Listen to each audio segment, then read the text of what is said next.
This is The Spot, a BYU-Idaho radio production where we talk about what you're talking about at BYU-Idaho. Today's hosts are me, Christian Nelson, Chandler Guadagnin, and Briana Leal, with special guest Elani Nilo, a student here at BYU-Idaho. The views and opinions of this podcast are not that of BYU-Idaho Radio or the university and are solely the opinions of the hosts. If someone's interested in theater in particular or what you're doing, what exactly is your emphasis? So my emphasis is design and technical theater, but I am looking mostly into stage management. That's cool. So if someone were to be looking into that technical theater, stage management side of things, what would you recommend to them? Like, what type of person do you think should go after it? Okay, so for stage management, I would say a really organized person, because there's a lot of paperwork and scheduling that goes into it. And then for technical and design, you got to be pretty committed. For theater, you got to be pretty committed. One of my teachers once said that if you're going to go into theater, it has to be the only thing that you can possibly do for a career to be happy. But if there's something else you can do it, because theater is going to suck the soul out of you. Why is that? Like, what makes it so draining, I guess? It's a lot. I just finished working on translations for this school, and I was an assistant stage manager, and I was at almost every single rehearsal. I should have been at every rehearsal, but I died a little bit. But stage management has to be at every single rehearsal, and you spend just a lot of time there. I took line notes, and that took hours outside of rehearsal as well because I had to type them up, which was draining, but it was a good experience to learn how to do it. What are line notes? Right. So line notes. So when you get the rights to a show, that the lines have to be said completely correctly. And if they get them wrong, like even just a little bit, you have to correct them. So even if it was just like of instead of is, you still have to correct that. And so I was taking very meticulous line notes through every single rehearsal, and making sure all the lines were correct. So you were helping to manage the actors. It's not just about like managing necessarily maybe like supply chain, but you're also like helping the director. Oh yeah, with the actors as well. Yeah. So stage management is kind of cool because you're kind of part of the cast, but you're also kind of part of the crew, because you're there with the cast through all of the beginning rehearsals, and then when you get to tech rehearsals and crew comes in, then you're like in charge of crew. For sure. That's very interesting. Yeah.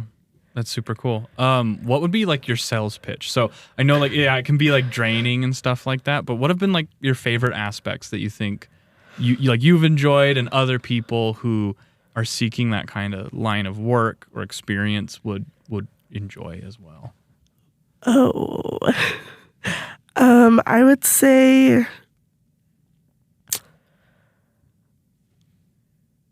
yes, it is draining, but it is also one of the most rewarding jobs out there, because you get to tell stories and you get to meet and learn about all these different kinds of people and tell their stories as well.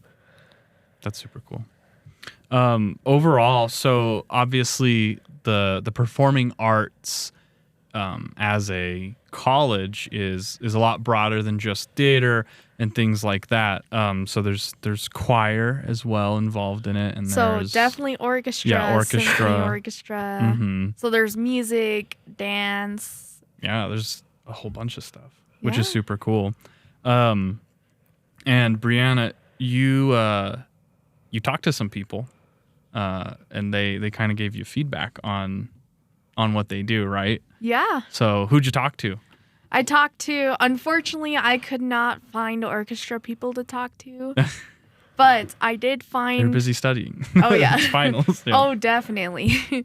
But I did find at least one music major, choir major, minor, which is my roommate. She minors in choir, But there's other theater majors that I've interviewed, as well as a couple other art interviews that I've gotten to know a little more about, which is very, very interesting what they were talking about. That's awesome. And we have some sound bites from those interviews.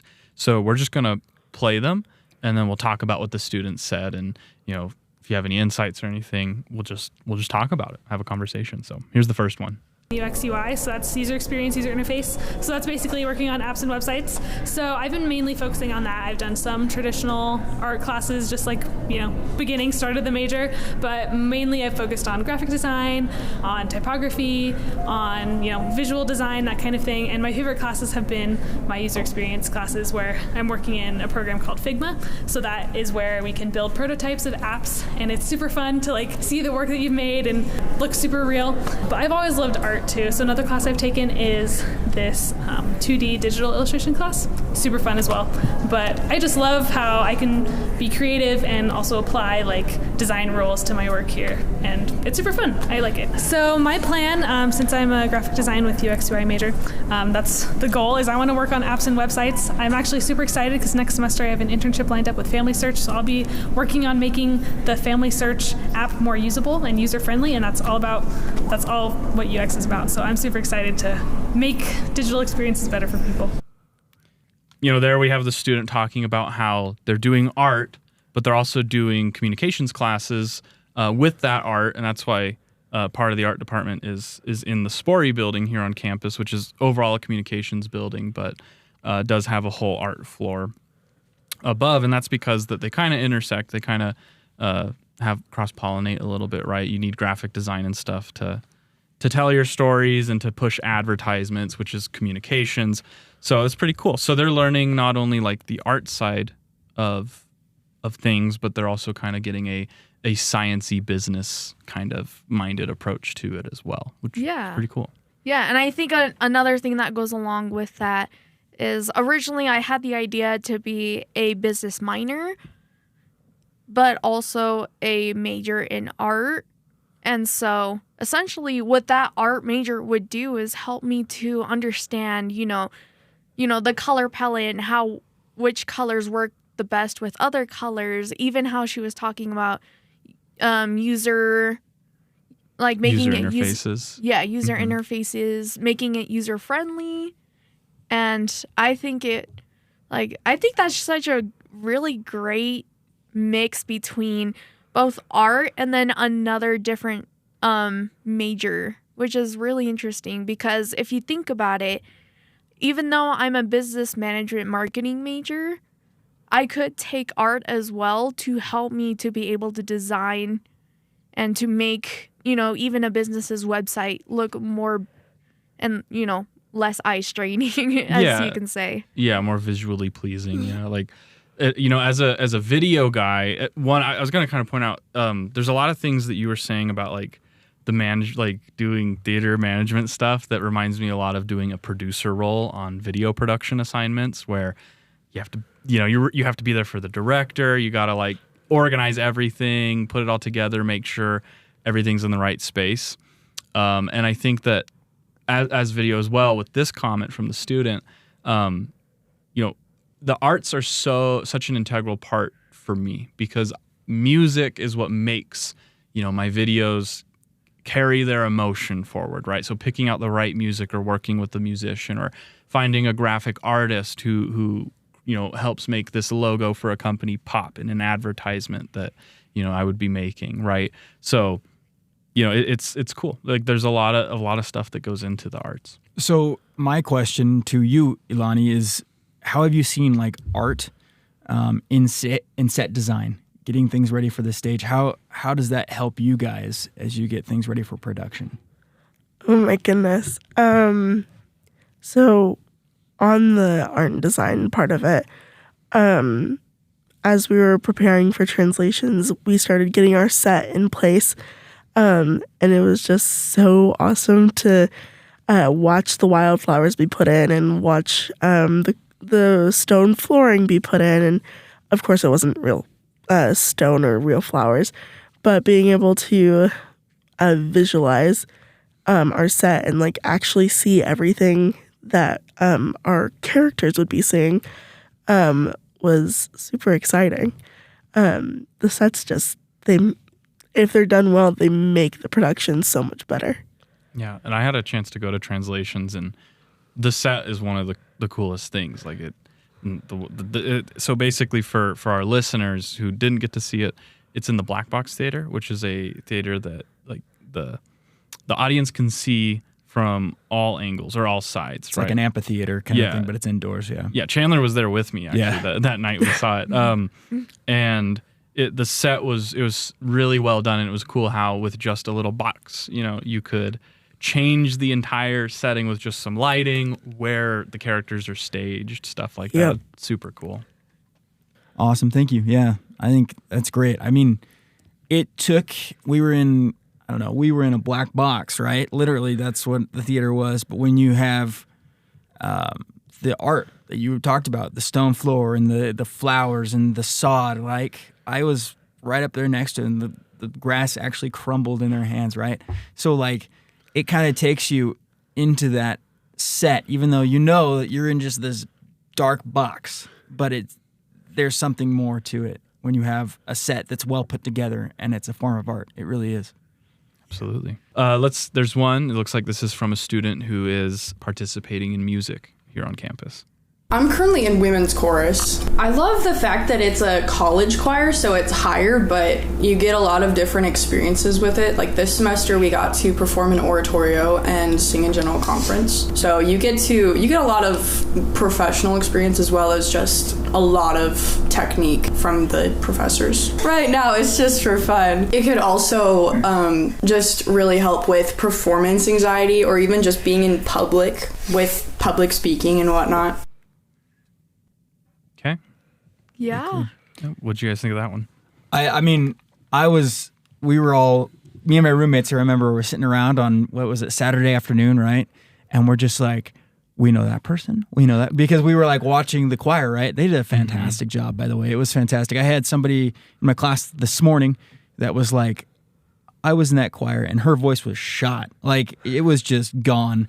And you could tell that they like practiced. They did what they could and it was great. I mean, all together it was awesome.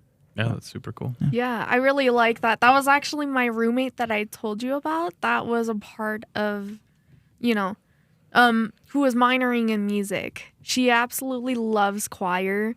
And as she said, it helps with performance anxiety and like, especially from like some of the interviews that I've gotten, especially the theater interviews, you are really encouraged a lot by your teachers to improve. And they help you right there on set or while you're practicing to help you figure out how to improve your own self. And I think it's really great to hear that, especially the faculty members here when it comes to performing arts. They're really, really encouraging towards you. Absolutely. Yeah, I had a chance to take a theater class this semester. It was a voice and diction class. I don't know if you've had to take one of those. I'm currently in it. Oh, you're in it? But I took mine this semester from Brother Lucart.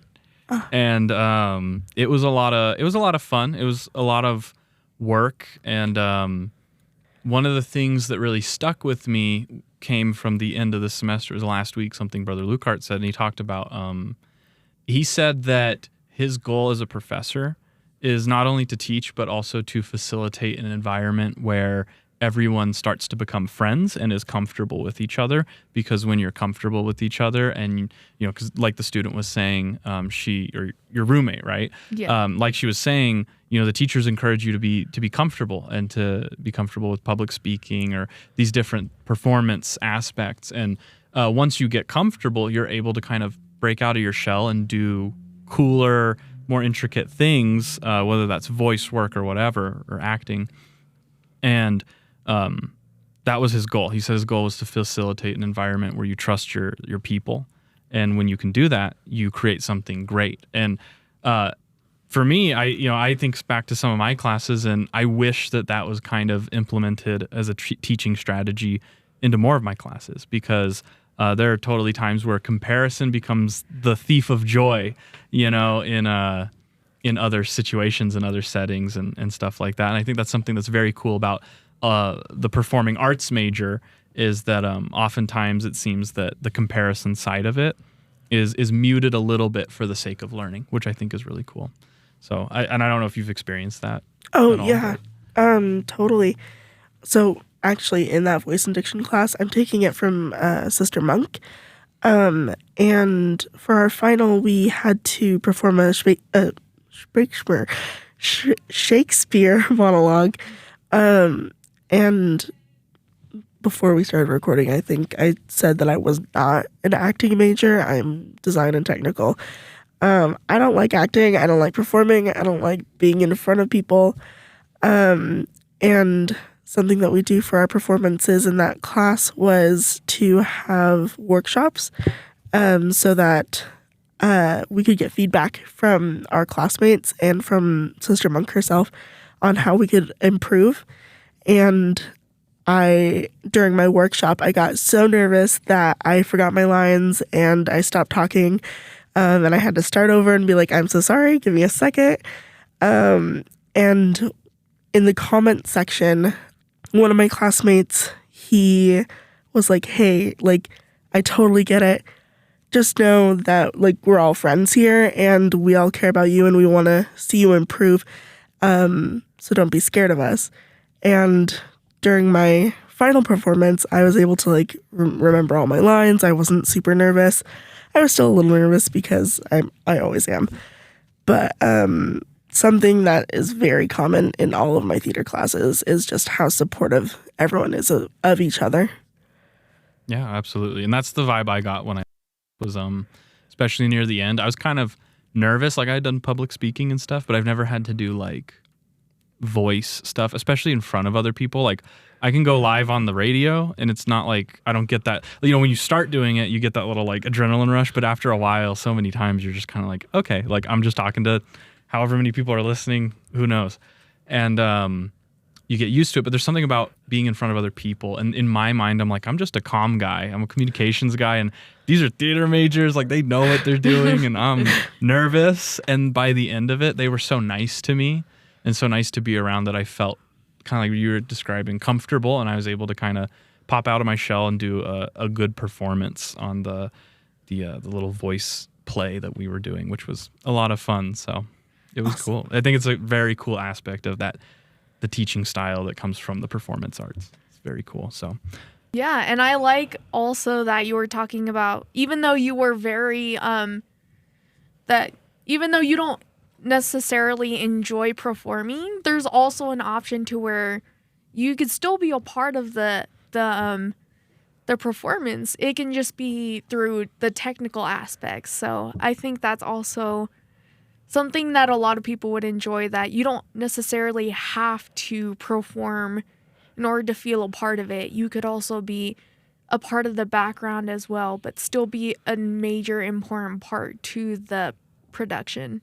Oh, yeah, totally. Without technical aspects of theater, it would not run as well as it does. Oh, yeah. Nothing. I think that's kind of like almost anything. Preparation. I forget the exact quote, but it's like preparation precedes success, basically. Is kind of there's a more elegant way, I think, that they put it together. It's like a quote. But basically, and I think that's kind of part of that, right, is however much you prepare, however much your producer or whoever is like putting work into the overall production of what you're doing is going to be reflected in the final product. So, absolutely. Do you have anything you want to say, Chandler? Okay. So, I'm with Elani here, and I'm with Christian, right? I'm a communications major. I am not an actor. Oh my gosh, I want to die every time I get on stage. But like, you know, you get behind our microphone, nobody's looking at you in the studio, and you're fine. Like, I don't understand how that works, but it works. So I'm taking an acting 1 class, and I was really apprehensive about it, actually, because of my disability, right? I have cerebral palsy, and that affects the way that I walk. It affects the way that sometimes my eyes move. It's just weird in that way. And I was really nervous. I actually talked about it with Sister Monk. I have Sister Monk for that class as well. And I was like, I don't I don't know how I'm going to do this, because I guarantee you all of the people that are like I'm supposed to be, the characters I'm supposed to be, do not have physical limitations. How is this going to work? And she said, like, this changed my whole outlook on this whole thing. And she said that, like, the way the experiences that I have and the disability that I have will add so much depth to the character that other people wouldn't be able to bring. Either because they have challenges and I can draw on my personal experience, or whatever it can be, right? I have experience that nobody else can bring. And so that's what I carried with me the entire time. And I still wasn't my favorite, but it helped me, and I learned a lot from that class just because of what I was able to do and how much it stretched me. So I think, and the community as well. All my classmates and all my performances were really kind to me, and they understood my limitations, and they gave me feedback based on those limitations, but that it improved me so much more because of what they said. So I think the support factor, right, that Elani touched on, is great. It's a big thing. Absolutely. Yeah. And it kind of reminds me of this part in, I don't know if you guys watched The Chosen, but one of the disciples in that TV or in that show actually suffers from that same disability as well. And in a part of it, in a small part of The Chosen, I don't remember which disciple it was, but he asks Jesus Christ to heal him, or why he doesn't heal him. And Jesus essentially says, I could heal you, but you are such a great example to others, and I could heal you, but you wouldn't be as strong and like as strong as an example as if you were already healed. So it's through your example that other people can find their own personal strength as well into overcoming, their limitations. Absolutely. That's awesome. We only have a couple more sound bites here, so why don't we play another one real quick? Yeah. I'm a theater education major here at BYU-Idaho. Something I love about the theater department is that everyone is kind. I think the sense of community really makes it worth being in this department. Everyone says hi to each other in the hallways. Everyone is very supportive of each other in these classes, and it's a great place to be, not only at this school, but with this department within this school. I found a greater sense of camaraderie and friendliness. Everyone's warm and welcoming, especially in this department. Well, I plan on being a theater teacher. I'm going to teach high school students in the drama department, and it's important to have this experience of people who are nice, because as a teacher, you're also expected to be nice. And I think it's a good skill to brush up on here, is to learn how to be nice even to strangers, because that's what teachers do. What do you know? That's Brandon could have just said ditto, I swear. Yeah. Love him. That's what we were talking about right there. Oh, that's yeah. awesome. So, yeah, no, I think it's so cool. I think that's so cool that that's a focus of the department. That was Brandon. He was one of my classmates in that acting 1 class, and he was I don't know. He's just so happy every time, I think he lives what he teaches, or what he said there, that he just wanted to be a friend to people, that he wanted to hype people up and help people improve. So, Yeah, and I think that's such an important part, especially when it comes to theater, is building that comfortable environment, especially to not only be yourself, but to build that confidence that you can overcome any obstacle that comes your way, especially during like the performing aspects, even though it may be scary at first. Yeah, absolutely. It's awesome. And let's just play the last one real quick, since that one kind of summed up what we were saying already. Oh, yeah. So far I've taken voice diction and acting 1 from Sister Monk, intro to theater, which was an online class, and then I took intro to technical theater with Brother Benson this last semester. So this person has taken quite a few classes. Super cool. And it looks like they did some acting stuff, but they're also going into the technical side of it. So really quickly, students who might be interested in this, what kind of classes are they going to be expected to take? Because like you are more on the technical side of things, but you did have to take an acting class. I did. How much of that, depending on what you focus on, what are you getting yourself into? Right. Okay. So, that was Riley, right? Yeah, that was Riley. So, she's a theater education major, and she had to do acting and technical. And as a design and technical major, I also had to do voice diction and acting one, which are more towards the acting side. And then I've been taking a ton of technical classes. And so far, I believe that as a theater student in general here at BYU-I, you have to, like, if you're an acting major, you have to take, like, the beginning technical classes. And if you're a technical major, then you'll have to take, like, beginning acting classes. But as you go farther in the program, like become a junior or a senior, you'll take more of, like, what you're specifically looking for. But taking both is really, really nice because you get to grow in your appreciation for the other side. Brother Benson talked about, like, which side of the lights you're on. Like, behind the lights, you're backstage. In front of the lights, you're like an actor. And he had us write an essay about how, I can't remember the verses, but it was talking about, like, different talents. And we had to read that chapter. I think it was a full chapter. And it was just talking about how you have different talents, but they're still worth it and they're still useful to people. So that's something I really appreciate about the theater department, getting to see both sides of the lights. Yeah, that's super cool. Yeah, so you get like an appreciation for both sides no matter which one you kind of decide to fully delve into. That's super cool.